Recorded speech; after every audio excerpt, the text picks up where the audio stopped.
Good evening. Welcome to Big Story. I'm Regina Lay. I'm Riza Diaz. And I'm Shawn Yao. Tonight's big stories. The battle is now between supporters of the feuding Marcos and Duterte camps. Former House Speaker Pantaleon Alvarez asks the Ombudsman to order the suspension of his successor, Martin Romualdez.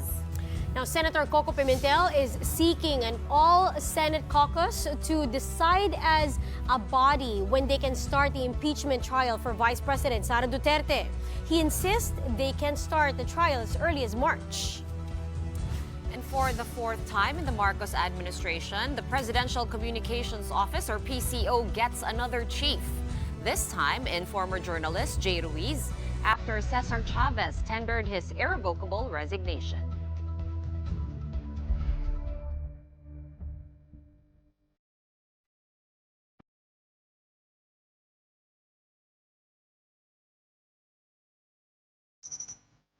All right, we begin with the political feud between the Marcos and Duterte camps, now zooming in on the battle among their staunchest allies.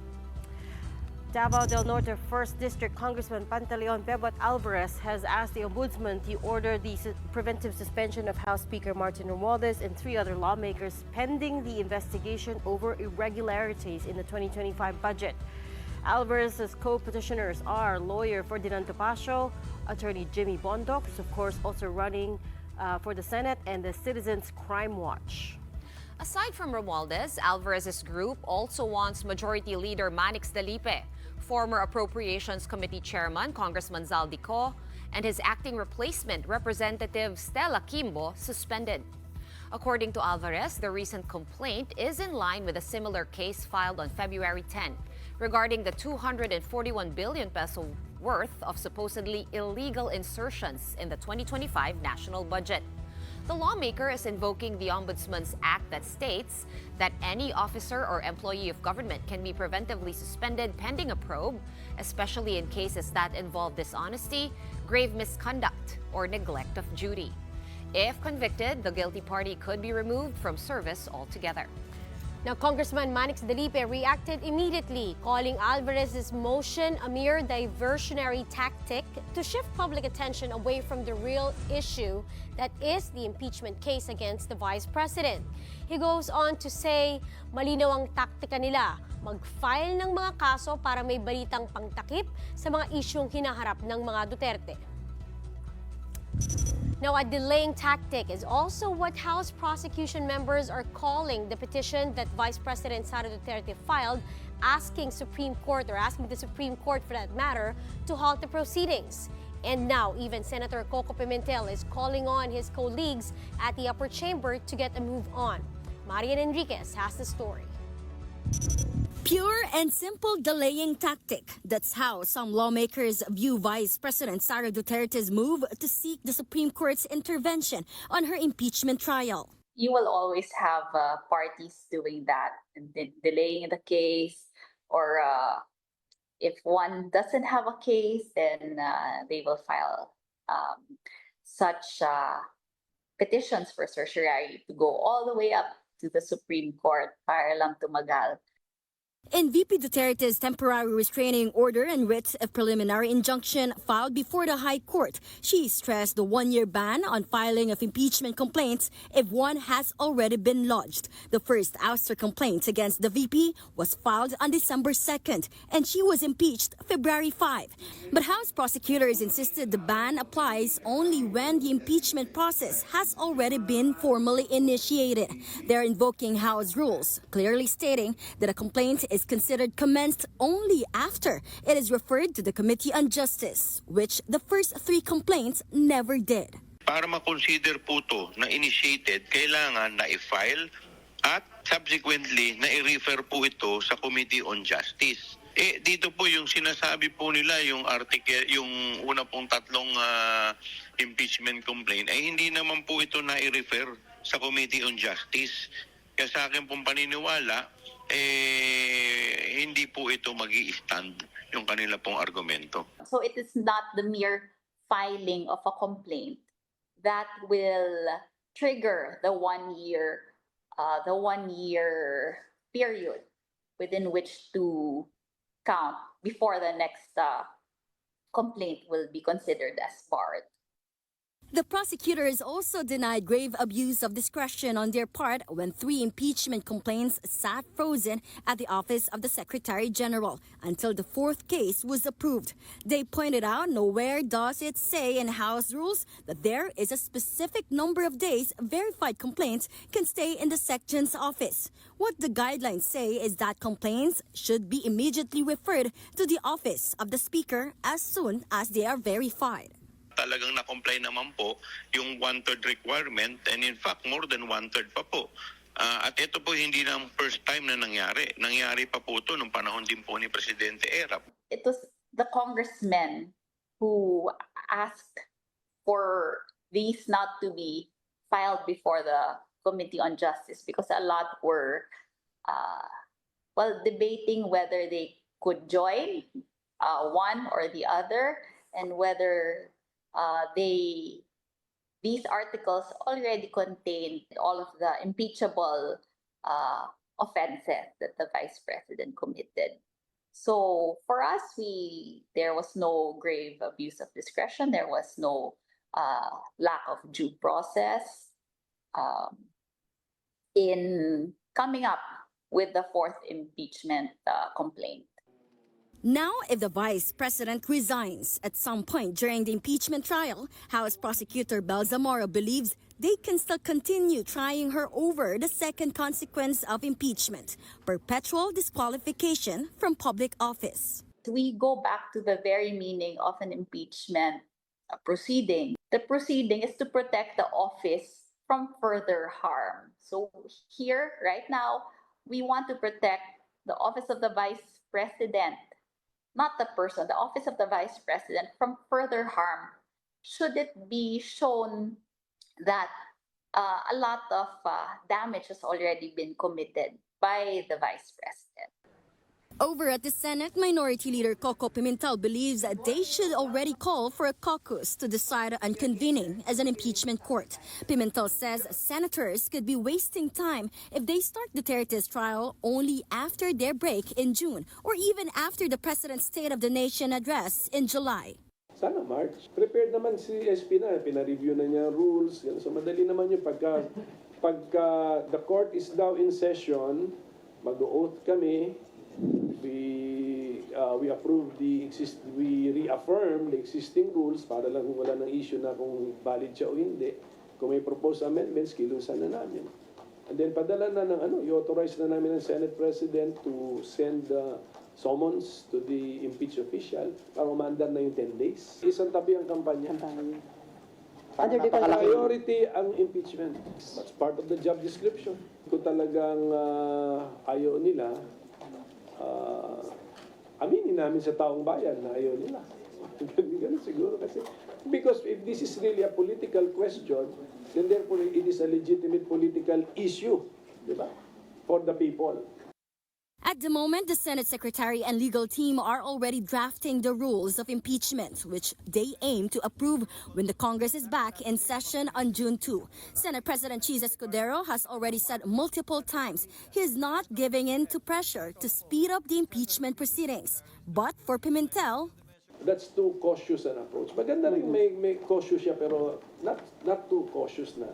Ingat tayo rito kasi baka ma-question tayo. Huwag muna tayo mag-trial. Huwag muna sa July na natin i-trial. Sirang-sira ang meaning ng forthwith eh. Congresswoman Luis Cho also says Escudero is wrong, that there is clamor on the ground to get the trial going. With all due respect kay Senate President, no? But andito po tayo sa ground. The House members, I myself, and even the other Kongs can attest that a lot of people in our district are all waiting as to when the Senate will convene as an impeachment court. For News 5, I'm Marian Enriquez. We are One News.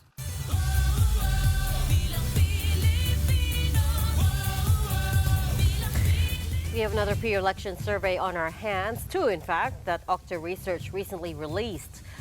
Let's begin with the party list race, which the same 5 names are lording over. ACT CIS topped the poll, followed by 4Ps, Duterte Youth, FPJ Panday Bayanihan, and Tingog. Contradaya last week flagged that all these top contenders either have links to political dynasties or have dubious advocacies. ACT CIS, for instance, is connected to the Tulfos, while FPJ Panday is led by the son of Senator Grace Poe. Tingog is connected to the Romualdez clan. A total of 155 party list groups are vying for seats at this year's elections. Now, the second Octa research survey measured political preferences of adult Filipinos, and reflecting the polarized nature of this election, it showed that 36% of Filipinos identify as pro-Marcos, while 18% identify as pro-Duterte.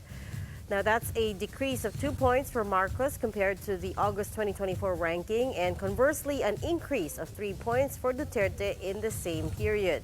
26% of the respondents said they support neither Marcos nor Duterte. Their support bases remained the same. Marcos was strongest in Luzon, while 63% of Mindanaoans surveyed supported Duterte. Now, the survey was conducted from January 25 to 31, 2025, with 1,200 male and female respondents. Basically, in August, the picture was there was a rise, a continuing upward trend for pro-Marcos, the pro-Marcos preference, and a downward trend for the pro-Duterte preference. It seems in this new survey, it's different now. I think the pro-Duterte preference has stopped declining. And in our view, there was a surge in support for it at the granular level, and it's likely to go up over the next few months. No, it's possible it could. So yung decline niya nag-stop na po. So yung nag-reverse na yung kanyang trend. Speaking of ACT CIS, former Duterte spokesman Sal Panelo blasted the Tulfo brothers who are leading the senatorial surveys for saying that they're not a dynasty. Watch this excerpt from our long conversation series. Kawawa naman ang Pilipinas.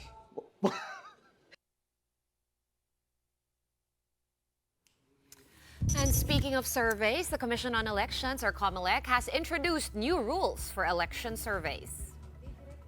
According to Section 2 of the resolution, anyone who wants to conduct and publish surveys during the election period must register with COMELEC's Political Finance and Affairs and Department, or PFAD.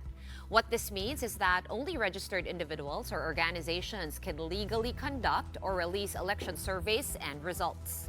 To ensure transparency, accountability, and fairness, the resolution requires the registered firms to submit a detailed report within 5 days after publishing results.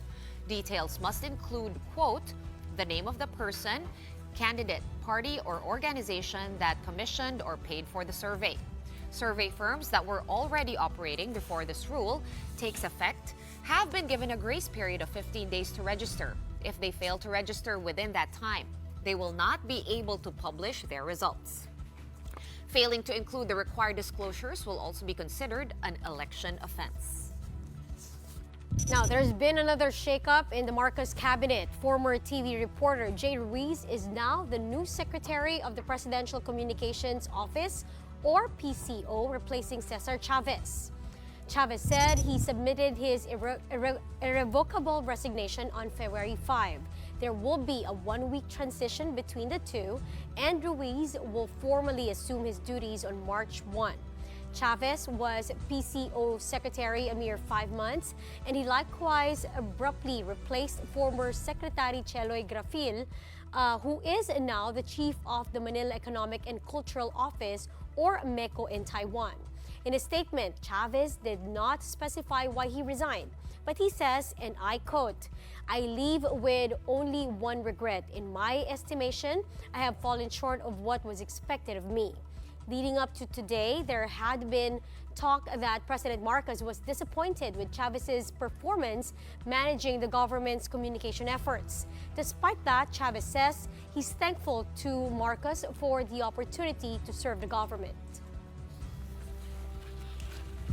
All right, time to take a quick break for us three, but right after that, Department of Education, or DepEd, is looking for ways to fill the gaps left by the abrupt U.S. foreign aid freeze. We will be speaking to DepEd Assistant Secretary Roger Masapol. When the big story returns, keep it here.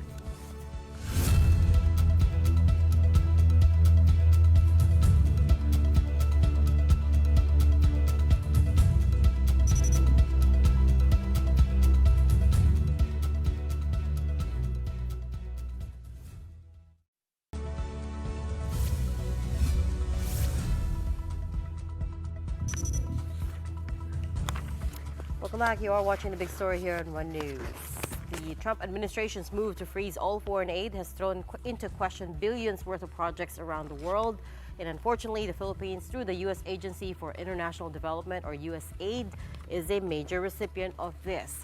And so for our first guest tonight, let me bring in DepEd Assistant Secretary for Strategic Management, Roger Masapol. Asek Masapol is an experienced policy analyst with the DepEd. Good evening and welcome to the big story, Asek. Can you hear me okay? Hi, good evening, ladies. Hi, good evening, sir. Okay, so we're talking tonight about the U.S. Foreign aid freeze. First off, put it into context for us. How many programs have been affected, by your count, have been affected by this freeze? Yeah. So overall, the overall portfolio of U.S. government is amounting to $94.02 million, composed of 5 programs or projects. But let me clarify that among the 5 projects, one of which is the biggest, has already ended. This is the support for the alternative learning system, amounting to $35,200,000. It has ended this month, and then the other one is just going to take off this year, no? And then there are 2 remaining programs that are directly affected by this halt order by the Trump administration, which is the ABC Plus, which is supporting DepEd in improving the reading program of or the reading proficiency of our learners, amounting to $47,500,000, and then the strengthening the inclusive education for blind and deaf children, or GABAI. So let me clarify that these 2 remaining programs directly affected are ongoing, and one of which is already halfway of its implementation. 94.02 million is just for DepEd, and that covers what duration, how long a period of time? Well, the 2 remaining programs will end 2026. No, $94 million is just for 1 full year. That's the USAID. This is the 5 programs.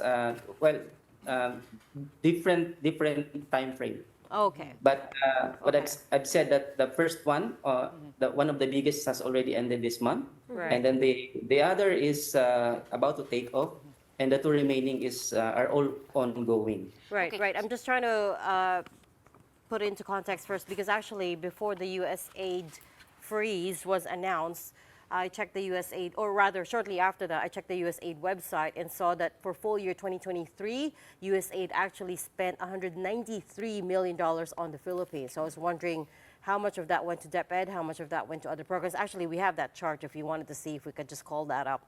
$193 million in total for full year 2023. So I'm trying to understand, okay, $94 million was affected.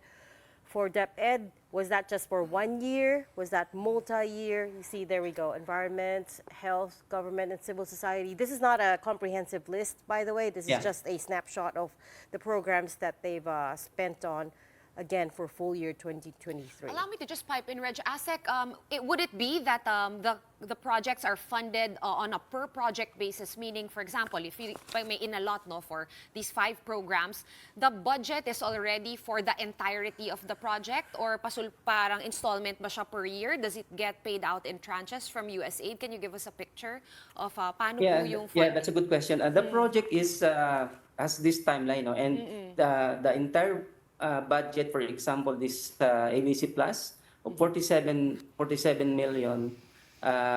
The project duration is 4 years, no? So pero nagtapos na siya.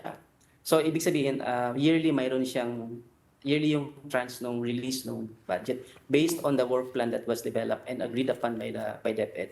Okay, so for example, for ABC Plus, $47 million for ABC Plus, and because ABC Plus will run for 4 years, is it 47 million per year, or is it 47 million divided by 4 at yun yung nakukuha natin kada taon? Tama po yun. I-divide po yun doon sa duration ng program. But let me clarify, no. This Sige ABC Plus is already at 79% completion. So, ibig sabihin, konti na lang siyang natitira. Out of 47 million, mayroon na lang 6.9 million na natitira. So ibig sabihin, parang na-spend na yung bulk of the grant for the ABC Oh, I Plus. see. So now the big question is 6.9 million remaining that needs to be funded. Where are we getting the money? Let me clarify that the other program, the remaining is 627,570. So if we add this, we have remaining 11.8 million dollars. So this is the directly affected by the whole order by the Trump administration. 11.8. So, in short, saan nga po manggagaling or meron po ba tayong alternative sources para magpatuloy po itong mga programang ito? Well, the Secretary Sani Angara has already ordered to map out the remaining activities funded by this program. And luckily, we already mapped this out against our 5-point reform agenda. And then we are looking at 2 sources of possible funds, actually 3. Number 1 is those funds that are considered savings from the last year. And the other one are those funds that are not used last year. Now, we consider this as continuing fund. And the third one is we are looking at partners na pwedeng sumalo doon sa mga remaining programs ng DepEd. I was just wondering... Sorry. Number 1 is savings from the unused funds from the previous year. Number 2 is what? Continuing fund? Continuing. Aren't they the same? No. It's, hindi nagamit yung continuing. Pero yung savings, nagamit siya pero may natira. That's the difference. Yeah. Okay. I think it's a government speak, no, ASEC, kung baga ganun kayo talaga magpartisyon ng inyong funding. Yes, ang yes. tanong, so, ang kumbaga, because USAID pulled out, ang suma total, ang nabutasan ng funding ay $11.8 million. And like you said, and as has been published and reported in the news, no, nagsabi na nga si DepEd Secretary Angara na he will really find alternative sources for this. One of the sources is hinikayat niya yung private sector to step up and help. How is that effort going? Meron na bang nag-volunteer? Because even before USAID pulled out, he was already encouraging the private sector to partake, no, in a classroom building, textbooks, etc. How is the reception by the private sector? Are they willing to step up and partner up with the DepEd for these projects? Yes. Yeah, so it's very much receptive because this ABC Plus supports DepEd on improving our reading program. No? So ibig sabihin, may mga other partners that an advocacy nila is also on reading. Mga local initiatives like mga NGOs, ganyan. So they also have this initiative to help DepEd improve the reading program. So we are looking at that so that we can mitigate yung effect noong pag-halt noong ating grant ng USAID for the Philippines, especially sa DepEd. I'm just trying to, okay, so what is the timeline here then to cover the shortfall? I know that you're in discussions and it might take a while, but what's the target here? Because at the moment, everything is in limbo, right? Well, actually, sa DepEd, it's not actually in limbo because, for example, yung the requirement of the projects for next year, because we are in the middle of preparing the budget for 2026, we are making sure that the activities lined up for next year will be included in the 2026 budget proposal of DepEd. So, Meaning to say the DepEd can absorb the shortfall at this point? Like, Yeah, for by instance, for next year, ABC because, Plus? Yeah, by next year, we will absorb because the activities lined up funded by the US government is also our priorities. So, hanapan natin ng bahay. Ibig sabihin ng bahay, ito yung mga line items na budget ng DepEd. But for 2025, no? So I guess ito yung pero medyo nabulaga tayo at the start of the year 2025. As we know, napasa yung budget, napakadami pang issue doon. With the reduced budget and everything, what will happen this year? So mukhang next year magagawa natin ng paraan because you're still drafting the budget for that. But for this 2025, year, they took Yeah, some yeah. money out of the DepEd. yeah, so how much, no, ASEC, just Yeah, for so- this year? Yeah, let me clarify na itong mga program na to, mayroon lang specific na mga targeted regions like yung ABC Plus. It's supporting Region 5, Region 6, and BARM. So, hindi siya nationwide. But developing, ang role ng program is developing a model that can be scaled up by DepEd. Like itong isa pa, ang ano niya lang is, ang kanyang sinusupan is Region 4A, Region 4B, NCR, Region 5, and Region 7 with selected provinces and cities. So the magnitude is that kung susumahin natin, ang affected learner lang nito is 2.8 million learners, mga bata. Across That's a how lot. many regions? Yung ABC Plus is 5, 4, and BARM. Ang inclusive education is 4A, 4B, NCR, 5, and 8. So mga 3 to 5. Karamihan dito sa mga activities are teacher training and then developing policies and research, conducting research and developing policies, and developing learning resources. So yung bulk ng expenses or mga activities that are funded by this program. So and yung effect doon sa estudyante is a little bit indirect because the training is for teachers, developing, well, yung learning material is direct for students, no? But we are doing our best to mitigate nga yung effect nitong bigla ang pagtigil ng mga grants ng USAID for basic education. But doesn't ABC Plus have to do with early grade literacy? That's correct po. Yeah, K to you're 3 saying po. it has an po. indirect effect on the learners? I mean, how does that work? Kasi po ma'am, mayroon din ang DepEd ng National Reading Program. Kumbaga nakasabay din itong program nito sa aming National Program for Improvement of Reading. Kaya madali siyang hanapan talaga ng pondo because that's our priority also. Right now, I cannot, wala pa akong masasabi kung magkano yung aming, kasi hinahanapan pa namin ng pondo na pwede magamit. We are also looking. That's why I'm a little bit surprised, Azek, to hear you say madaling hanapan ng pondo because, when it comes to funding issues, I know we're always scrambling. There's never enough money in government, right? So I'm a little surprised to hear you say madaling hanapan ng pondo, especially when it comes to education.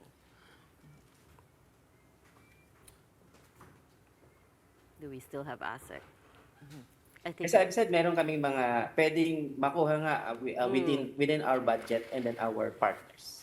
Right. Okay. We will leave the conversation there for now. We'll continue monitoring it, and I do hope you give us some updates when you do have. Thank you so much for joining us tonight, DepEd Assistant Secretary for Strategic Management, Roger Masapol. We're going to take another quick break right now, but right after that, we will check on how Pope Francis is doing almost 1 week after he was hospitalized for complex respiratory system infections. Keep it here on One News.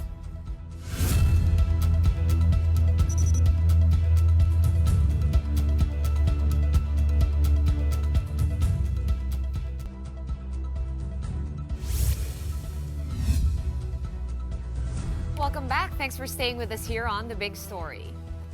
Circling back to one of our top stories tonight, the moves to halt the looming impeachment trial of Vice President Sara Duterte.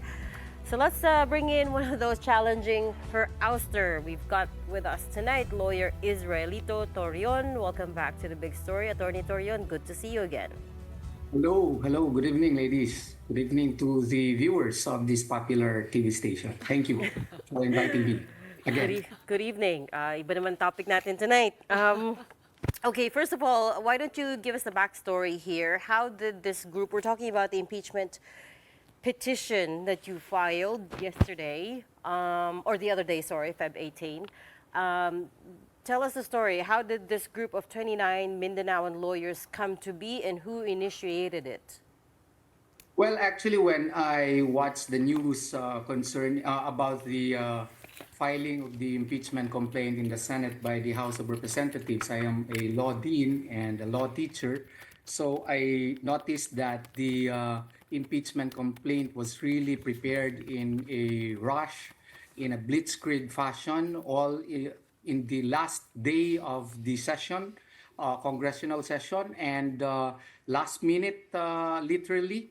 And I noticed that there was no proper verification that was conducted, because I know that impeachment process is supposedly a solemn process, and it is not merely a numbers game, and it is supposedly bound by stringent procedural requirements. But all these were not followed by the House of Representatives. Instead, they rushed the complaint, and that is why I decided, I discussed it with my associates, and I have good constitutionalist in my small law firm, and we crafted an impeachment complaint, and I showed it to my colleagues, such as Attorney Martin Delgra, who is the lawyer of President Rodrigo Duterte, and I also showed it to Attorney James Reserva via Messenger, who is a known practitioner also in in Butuan, and other friend lawyers such as Attorney Luna, and the Vice Mayor also of Davao City, and other councilors. And I also showed it to Banatbay, Coach Oli, and Boss Dada. And they are interested in joining me. So I included them as petitioners. There were some suggestions also given by the other petitioners, such as Attorney Martin Delgra. So we finalized it, and we have that petition that we filed in order to question the impeachment complaint filed against Vice President Sara Duterte. So in short, you initiated this. I initiated it. I provided the impetus and the idea, and presented it to my lawyer colleagues. More heads are better than one, and there were suggestions to and fro. So it was actually revised 12 times before it was finalized. Yes. Do I take it to mean that are you a counsel of Vice President Sara Duterte, or do you want to be? No. I filed it in my own personal capacity, and as a matter of fact, she did not know anything about it until the filing of the petition before the Supreme Court. Because she herself obviously filed her own petition for TRO, I did right? not even know that. I did not even know that. I only learned about that when I browsed my Facebook, I think yesterday. So and you did not I coordinate. did not have any idea that she filed before us. Okay, so there was no coordination, there was no working together. Okay. Definitely. Okay, I wanted to focus, Attorney Lito, on one, you were saying in your complaint into the Supreme Court that the 3 prior impeachment complaints were not considered. We have spoken to a bunch of the lawmakers in the lower house. Ang sinasabi nila, itong 4th complaint ay binasa nila doon sa previous 3 complaints that according to you, they malicious in action. No? Inupuan nila ng matagal, maliciously. They argue that they actually made this 4th complaint to summarize and make more concise the points in the first 3 complaints, because the first complaint was sobrang dami daw articles, 20 plus articles, etc. So what would you have to say about that? Kung yun yung explanation nila. That's baloney. That's baloney. Because you could never see that in the 4th impeachment complaint. Those are afterthought, no? And besides, the Constitution is very specific. If you will read Article 11, Section 3, Paragraph 2 thereof states that when an impeachment complaints are filed in 3 ways.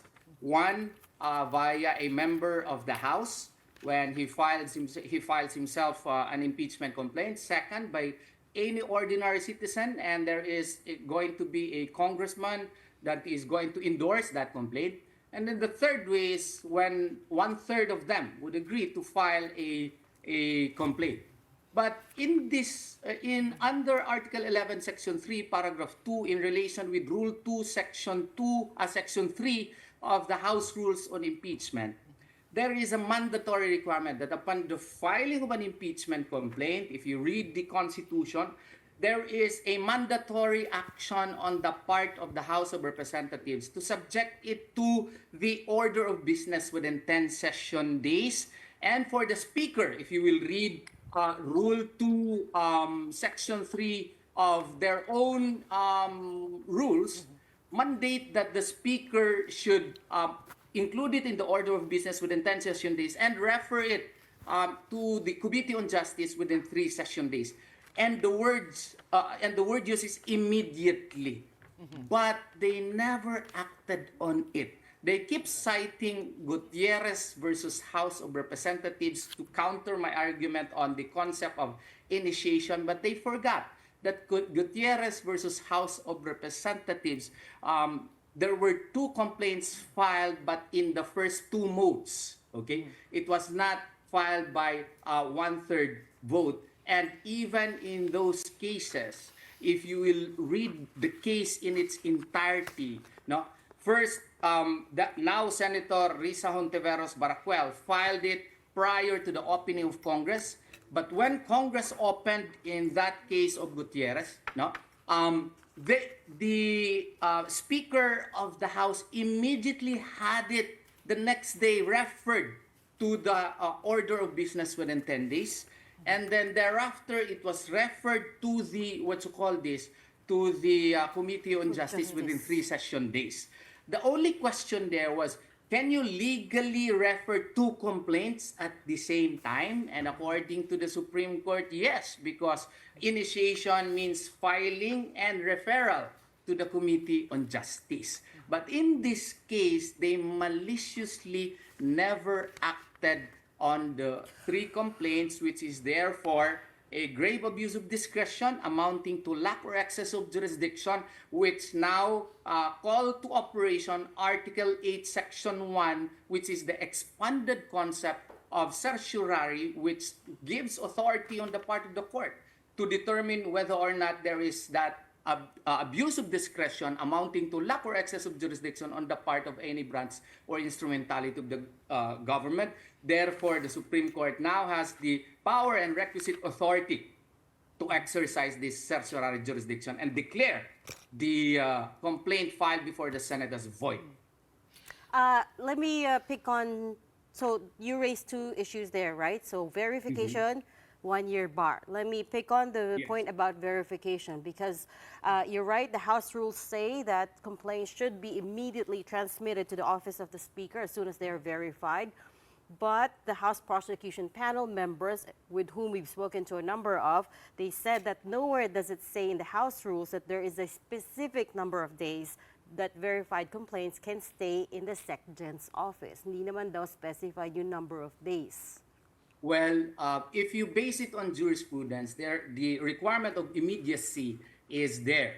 And that is, clear in Gutierrez versus House of Representatives and even in Francisco versus House of Representatives. Now, just because it is not there does not mean that you will maliciously freeze it, because the mandate of the Constitution is such that they should act on it, determine whether or not it is sufficient in form, as well as whether or not it is sufficient in substance by the Committee of Justice, because impeachment is a solemn process. It is meant to safeguard, not subvert our democracy. Because if you will just make this as a numbers game, then the fear of the Supreme Court in the 2 cases that I mentioned would be really present, such that it can be used as a political expediency. It would be used to consolidate or gain power, political power, by removing a high official who has been elected by 32 million, more than 32 million votes. So the processes, the verification requirement is a solemn process that must be complied with. And verification has 3 modalities. Number 1, that you must have personal knowledge of the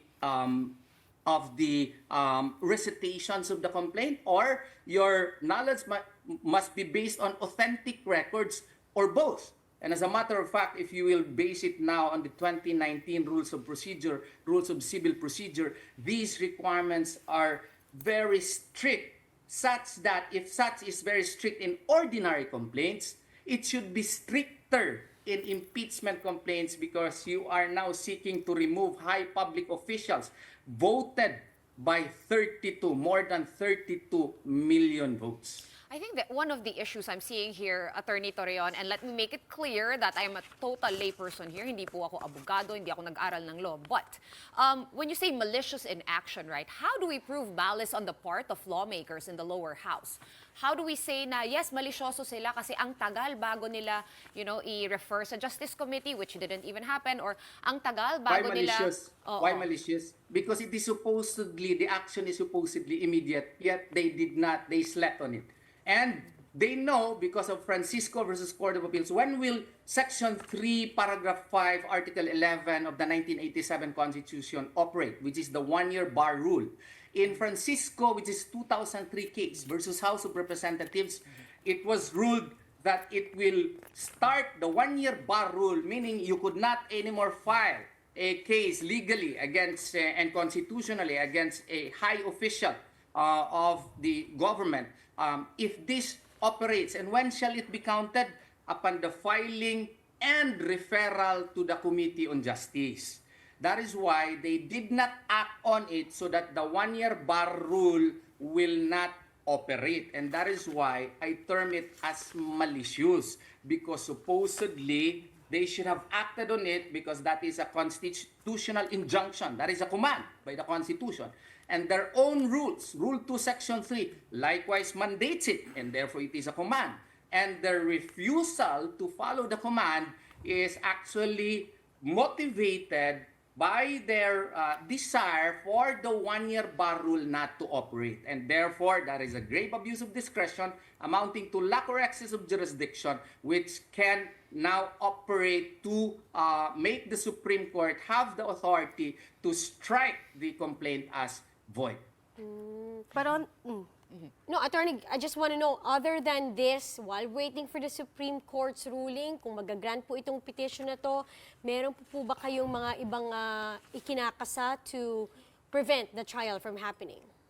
Well, that's the only way by which we can, only the Supreme Court can stop it, and that was clear in Francisco, in Gutierrez versus House of Representatives, and this expanded concept of certiorari jurisdiction is now enshrined in the 1987 Constitution. Now, there is one professor of law I saw on Facebook. He said that if this is so, then why raise it with the Senate?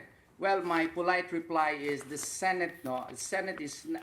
Senate's power is only those clearly mandated under the 1987 Constitution, because impeachment, while it may be lodged in the legislature, is not its usual duty. Its usual duty is to pass laws. So therefore, only those power expressly granted by the Supreme Court, which is to go to trial if there is a verified complaint, that is the limited power of the Senate. It cannot declare the complaint as void because that is a judicial function which only the Supreme Court can exercise.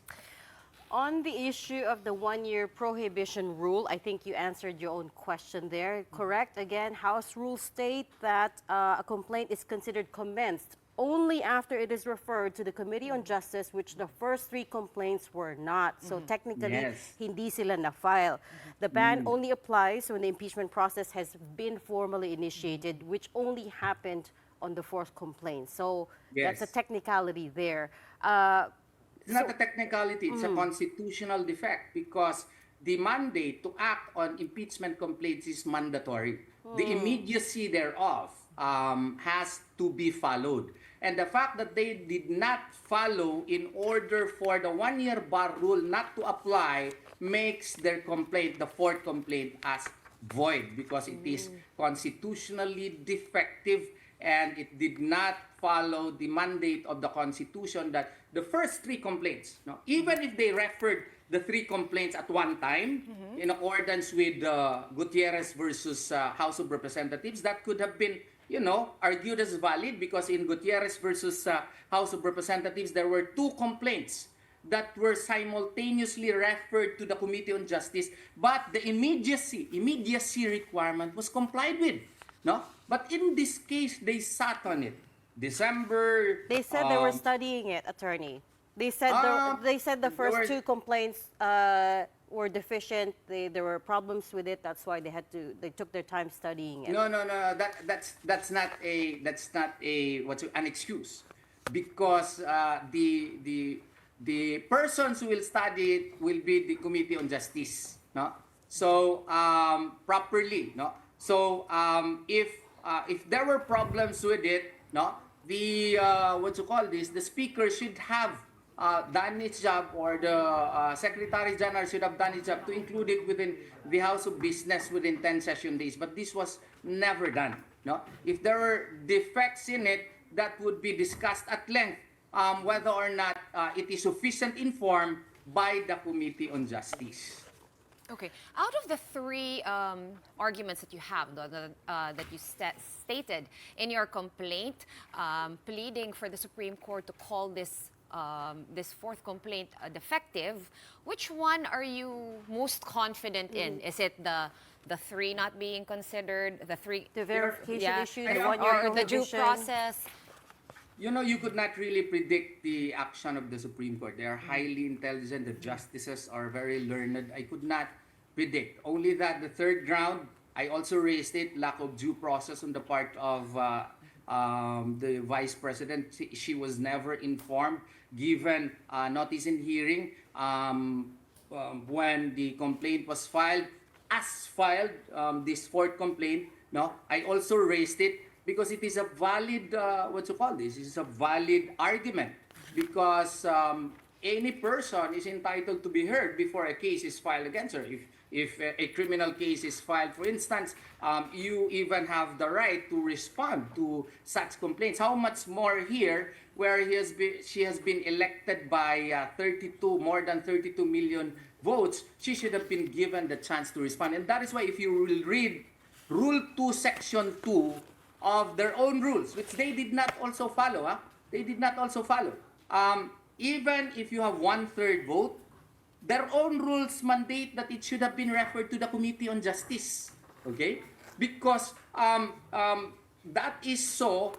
My understanding is that they specifically included that in Rule 2, Section 2, so as to observe notice and hearing requirement. That is my understanding of it. No, I may be wrong, but that is my understanding, because high government officials, such as the Vice President, for instance, should be given their day in court to at least preliminarily respond. And if they really have the 1/3 vote, then that would constitute now as the articles of impeachment, but you could not do away with the notice and hearing requirement, because that is, there is a saying, strike, but hear me first. I feel like it's a big ask of the Supreme Court at the moment, because even the question of whether the Supreme Court has jurisdiction over this case is up in the air at the moment, and you are asking them... No, it's not up in the air. I'm very sure they will entertain it. Why? Because Baker versus Carr, a 1962 decision by the U.S. Supreme Court started all this. No, when it was before considered as a political question. Now even Gutierrez case was even considered as justiciable. No? And the Corona case was even considered as justiciable. Only that it was overtaken by events, hence the Supreme Court was not able to rule on it. My only prayer is that the Supreme Court would immediately tackle the same, but as to whether or not it has jurisdiction to try it, that matter was discussed at length in Gutierrez versus House of Representatives, and according to the Supreme Court, it has jurisdiction, expanded concept of certiorari. But you know, there are other legal minds that think otherwise. For instance, former Senate President Franklin Drilon, who says the Supreme Court at this point shouldn't interfere, right? Because fundamentally, this is a political exercise. We're not talking about a criminal charge here. We're not talking about a trial court. The Senate is sitting merely as a quasi-judicial body. But I'm so sorry, Attorney Torion, I'm being told to wrap up because we've run out of time. So we'll pick up this conversation another time. Thank you so much for talking to us again on The Big Story, Attorney Israelito Torion. Well, that's what they were saying, right? Jurisprudence will that be that much richer after this whole thing? If Because now we have precedents. Yes. Because if a lot of these cases didn't have precedents before, Yes. now we will find out. yeah, and a lot of things are being discussed, which I think is maybe the only silver It's lining good. I see Yeah. in all of this. Yeah, it's put it out in the open. Now we can discuss it and debate and dialogue about it. So Well, moving on, we have an update on the ailing Pope Francis. According to the Vatican News website, the pontiff had a restful night and even got up to have breakfast in an armchair. Italian Prime Minister Giorgia Meloni also met with the Pope and said they, quote, joked around as always. The 88-year-old Francis has been in hospital for almost a week now with the latest diagnosis of double pneumonia. The Vatican says his condition remains stable, sharing that his latest blood tests show slight improvements, particularly in inflammatory indices. Now, back here at home, several bishops have called on the faithful to pray for the Pope's speedy recovery. For one, the Archdiocese of Manila will hold a holy hour of healing for Pope Francis at the Manila Cathedral tomorrow, February 21 at 5 in the afternoon. And now, for our big picture tonight, we take you to Rome, the hospital where Pope Francis is being confined at the moment. These are actually live images out of the Policlinico Universitario Agostino Gemelli. I'm so sorry, I'm not Italian, but this was taken at about 1:30 in the afternoon of February 20, Rome time.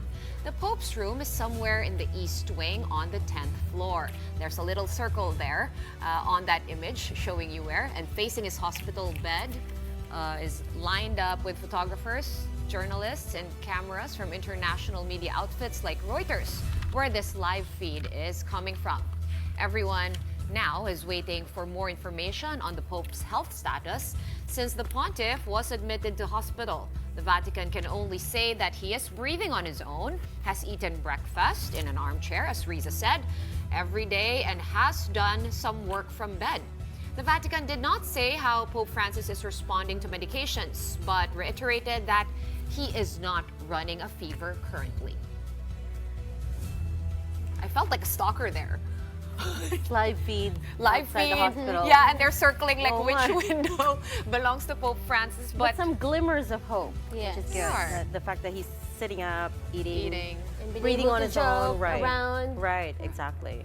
Well, I also did not expect anything less from Pope Francis, being he is Pope Francis. And also that rainbow from the other day. So yeah. everyone's just really like, all the media is just sitting outside Gemelli Hospital waiting for signs. And I We're think all waiting. so are the rest of us around the world. On that note, that's it for the big story tonight. We are One News, all sides, all the time. Thanks for tuning in. Have a good night.